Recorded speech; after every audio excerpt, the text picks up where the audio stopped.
Hello friends, स्वागत है आप सभी का एजुकेशन पॉइंट चैनल में।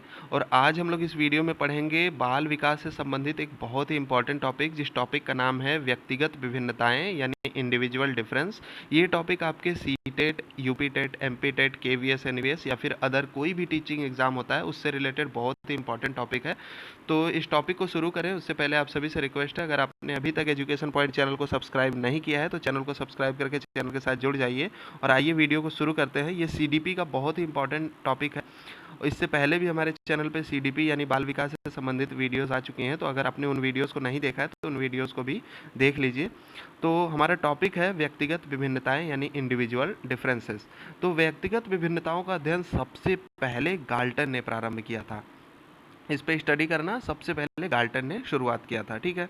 और दूसरा पॉइंट लिखा है कि व्यक्तिगत विभिन्नताएं क्या होती हैं। तो व्यक्तिगत विभिन्नताएं वो होती हैं जिसके द्वारा जीव एक दूसरे से भिन्न दिखाई देते हैं। ठीक है। आप इसको वीडियो पॉज करके लिख भी सकते हैं, नोट कर सकते हैं कि एक दूसरे से भिन्न दिखाई देते हैं। अगला पॉइंट है यानी कि कोई भी व्यक्ति जब शारीरिक और मानसिक योग्यताओं में भिन्नता पाई जाती है, किसी दो अलग अलग व्यक्तियों में शारीरिक और मानसिक योग्यताओं में भिन्नता पाई जाती है, उसे ही हम लोग व्यक्तिगत या व्यक्तिगत विभिन्नता यानी इंडिविजुअल डिफरेंसेस कहते हैं। ठीक है। अब उसके बाद देखेंगे कि व्यक्तिगत विभिन्नता जो होती है, इंडिविजुअल डिफरेंसेस, उसके कौन कौन से क्षेत्र हैं।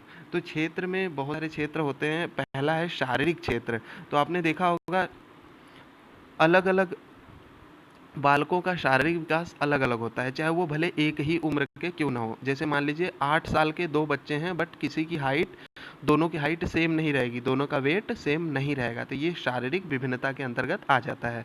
दूसरा है मानसिक विभिन्नता। तो अलग अलग बच्चों के का जो आईक्यू लेवल होता है, जो बुद्धि लब्धि होती है, वो समान नहीं होती है। सभी बच्चों का आईक्यू लेवल अलग अलग होता है, चाहे वो एक ही उम्र के हों, चाहे वो अलग अलग उम्र के हों। कुछ बच्चों का आईक्यू लेवल 120 के ऊपर होता है, तो कुछ बच्चों का 90 के नीचे होता है। और ज़्यादातर बच्चों का आईक्यू लेवल 100 से 110 के बीच होता है। यानी कहा जाए कि मेंटल एबिलिटी सबकी सेम नहीं होती है, सबका आईक्यू लेवल डिफरेंट होता है। तो ये मानसिक विभिन्नता के अंतर्गत आ जाएगा। उसके बाद है सांवेगिक विभिन्नता। सांवेगिक विभिन्नता में क्या होता है कि सभी बच्चों का संवेग एक जैसे नहीं होता है। कुछ बच्चों में क्रोध और भय का संवेग यानी इमोशंस अधिक होते हैं, तो कुछ बच्चों में इन इमोशंस की यानी क्रोध और भय कम पाया जाता है। कुछ बच्चों में स्नेह और प्यार ज़्यादा होता है, और कुछ बच्चों में सहानुभूति और दूसरों की भलाई करने की प्रधानता होती है। तो ये अलग अलग इमोशंस अलग अलग बच्चों में देखने को मिलते हैं, इसीलिए इसे इमोशनल डिफरेंसेस यानी सांवेगिक विभिन्नता कहा गया है। चौथा विभिन्नता है कि सामाजिक विभिन्नता। अब देखिए, सामाजिक विभिन्नता में कुछ बच्चे संकोचशील होते हैं, वो अपने में ही रहना पसंद करते हैं। लेकिन कुछ बच्चे साहसी और बहादुर होते हैं, वो किसी के सामने में भी अपना स्टैंड रख लेते हैं, चाहे उनके माता पिता हो, टीचर्स हो, किसी के सामने में भी वो अपनी बात रख रख लेते हैं आसानी से। और कुछ बालक नेतृत्व करना पसंद करते हैं, यानी नेताओं वाले, लीडरशिप वाले गुण होते हैं कुछ बालकों में। और कुछ बालक इसे अपना सिरदर्द समझते हैं, यानी उन्हें ये लीडरशिप वाली क्वालिटी अच्छी नहीं लगती है। तो ये सामाजिक विभिन्नता के अंतर्गत आ जाएगा। उसके बाद पांचवा पॉइंट, उपलब्धियों में अंतर। तो उपलब्धियों में अंतर का क्या मतलब होता है कि एक ही उम्र के, एक ही क्लास में पढ़ने वाले बच्चे और एक जैसी बुद्धि होने के बावजूद भी शैक्षिक उपलब्धियां हमेशा समान नहीं रहती हैं। ये क्यों ऐसा होता है? क्योंकि उनकी अभिरुचि, उनकी प्रेरणा और उनका अभ्यास यानी उनका इंटरेस्ट, उनका मोटिवेशन और उनकी प्रैक्टिस डिफरेंट डिफरेंट होती है, इसलिए उनकी अचीवमेंट भी डिफरेंट डिफरेंट होते हैं। ठीक है। तो ये आपका उपलब्धियों में अंतर भी एक क्षेत्र है व्यक्तिगत विभिन्नताओं का। और छठवां विभिन्नता है भाषा विकास में विभिन्नता। तो जैसा कि आप लोगों को पता होगा कि सभी बच्चों की भाषा विकास एक जैसी नहीं होती है। ठीक है। कुछ बच्चों का भाषा विकास बहुत तेजी से हो जाता है, उनकी लिखने, बोलने और समझने की शक्ति बहुत जल्दी विकसित हो जाती है और बहुत अच्छे रूप में विकसित होती है। और कुछ बच्चों की यही उपलब्धि बहुत धीरे और बहुत देर में डेवलप होती है। ठीक है। सातवां जो आपका डिफरेंसेस है व्यक्तिगत विभिन्नता का, वो है व्यक्तित्व यानी पर्सनालिटी डिफरेंसेस। पर्सनालिटी भी सभी बच्चों की अलग अलग होती है। कुछ बच्चे अंतर्मुखी होते हैं यानी इंट्रोवर्ट होते हैं, कुछ बच्चे इंट्रोवर्ट होते हैं, मतलब वो अपनी बात अपने, मतलब अपने आप में दबी जुबान में ही रख लेते हैं, दूसरे के सामने ला नहीं पाते हैं। और कुछ बालक बहिर्मुखी होते हैं यानी एक्सट्रोवर्ट होते हैं, वो कुछ भी बात होगी वो खुल के सबके सामने अपनी बात को पेश कर लेते हैं, चाहे वो टीचर के सामने रखना हो, माँ बाप के सामने रखना हो, वो एक्सट्रोवर्ट होते हैं, वो अपनी भावनाओं को व्यक्त कर लेते हैं। और अंतर्मुखी वाले जो होते हैं अपनी भावनाओं को व्यक्त नहीं कर पाते हैं। और कुछ बच्चों में लीडरशिप वाली क्वालिटी पाई जाती है, लेकिन कुछ बच्चों में अनुयायी बनने के गुण पाए जाते हैं। अनुयायी मतलब किसी के अंडर में काम करते हैं, लीडर के अंडर में उनका कार्यकर्ता बन के रह जाते हैं। तो ये व्यक्तित्व विभिन्नता यानी पर्सनालिटी डिफरेंसेस है। उसके बाद आता है हमारा ये व्यक्तिगत जो विभिन्नताएं होती हैं उसके क्या कारण हैं, ये व्यक्तिक विभिन्नता क्यों होता है, इसके रीज़न क्या हैं। तो इसका सबसे पहला कारण है आनुवांशिकता यानी हेरिडिटी। हेरिडिटी की वजह से भी बच्चे अलग अलग होते हैं। अब देखिए, बुद्धिमान माता पिता हैं और उनके बच्चे के अंदर जो शील गुण आएगा वो भी बुद्धिमान यानी उत्तम शील गुण आएगा, ठीक है। और मंद बुद्धि वाले माता पिता हैं तो उनके जो शील गुण आएंगे वो भी उसी के अनुसार आएंगे। अनुवांशिकता में ये भी होता है, शारीरिक डिफरेंसेस भी देखते हैं। अगर माता पिता लंबे हैं तो बच्चे भी लंबे, बाद में चल के बच्चे भी लंबे हो जाते हैं। और माता पिता छोटे कद के हैं तो बाद में बच्चे भी लगभग उन्हीं के कद के बराबर ही हो पाते हैं। तो अनुवांशिकता की वजह से ही शारीरिक डिफरेंसेस आते हैं, है ना। मानसिक डिफरेंस भी अनुवांशिकता पे काफ़ी हद तक डिपेंड करते हैं। उसके बाद दूसरा डिफरेंस है वातावरण। तो वातावरण के कारण भी व्यक्तिगत विभिन्नताएं होती हैं। तो वातावरण आपका दो प्रकार का होता है, भौतिक वातावरण और सामाजिक वातावरण। अब जिस देश का भौतिक वातावरण यानी फिजिकल इन्वायरमेंट ठंडा होता है वहाँ के लोग अधिक फुर्तीले होते हैं और गोरे होते हैं, ठीक है।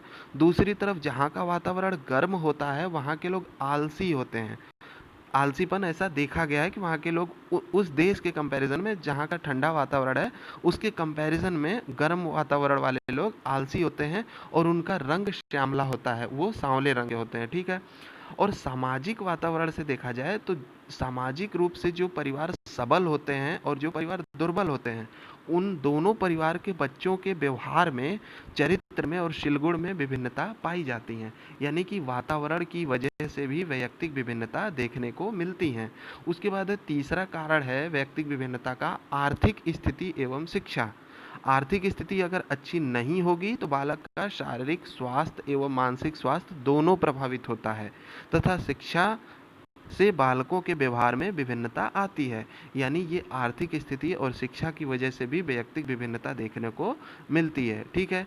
चौथा पॉइंट है लिंग। लिंग की वजह से भी वैयक्तिक विभिन्नता होती है। देखिए कैसे, जो लड़के होते हैं यानी पुल्लिंग, उनका स्वभाव कैसा होता है, आक्रामक स्वभाव के वो होते हैं, वो क्रोधी स्वभाव के होते हैं, गुस्सैल होते हैं।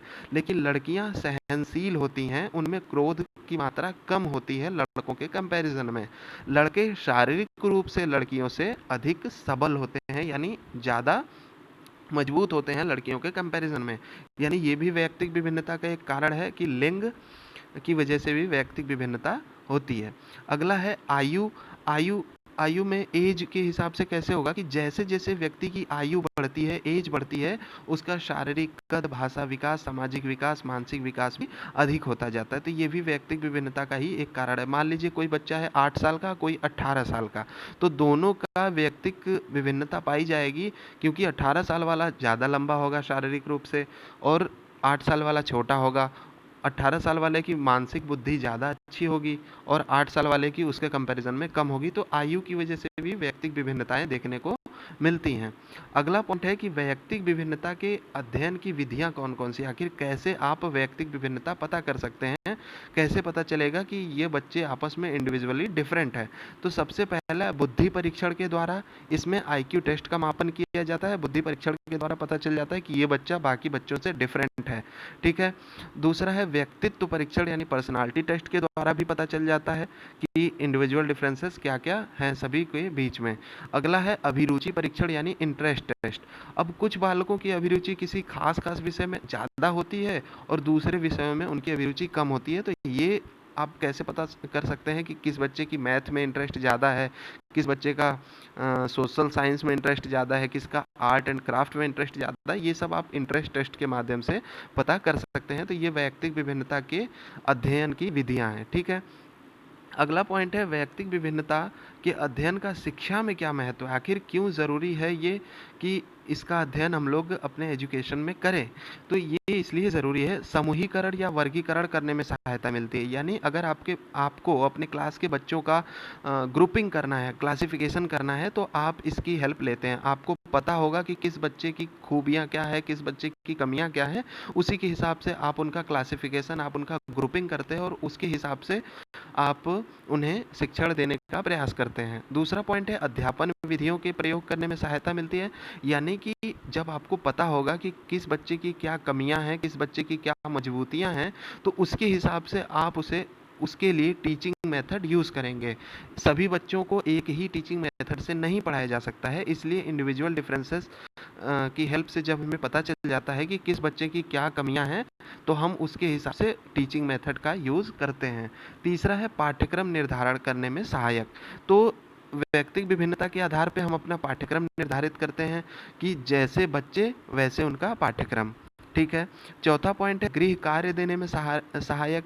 अब जिस बच्चे की जो कमी है उस कमी को दूर करने के लिए जैसा गृह कार्य, जैसा होम टास्क उसको देना उचित रहेगा, ये हम तभी दे पाएंगे जब हमें पता रहेगा कि बच्चे में इंडिविजुअल डिफरेंसेस हैं। तो हर बच्चे को अलग अलग गृह कार्य इसी बेस पे दिया जा सकता है, क्योंकि हर बच्चा आपस में डिफरेंस रखता है। ठीक है। पांचवा पॉइंट है व्यवसाय संबंधी शिक्षा।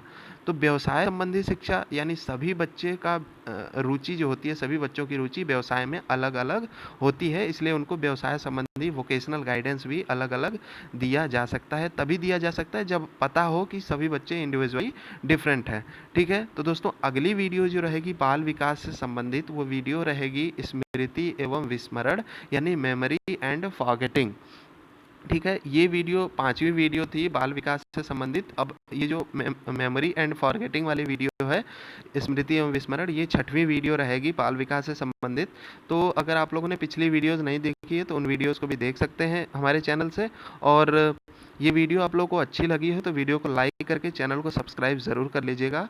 और आने वाले समय में ये आपको पूरा कोर्स कंप्लीट कराया जाएगा, धीरे धीरे करके बाल विकास का पूरा कोर्स आपका कंप्लीट होगा। तो वीडियो अच्छी लगी तो वीडियो को लाइक करने के साथ साथ चैनल को सब्सक्राइब करके चैनल से जुड़ जाइए। वीडियो देखने के लिए धन्यवाद दोस्तों।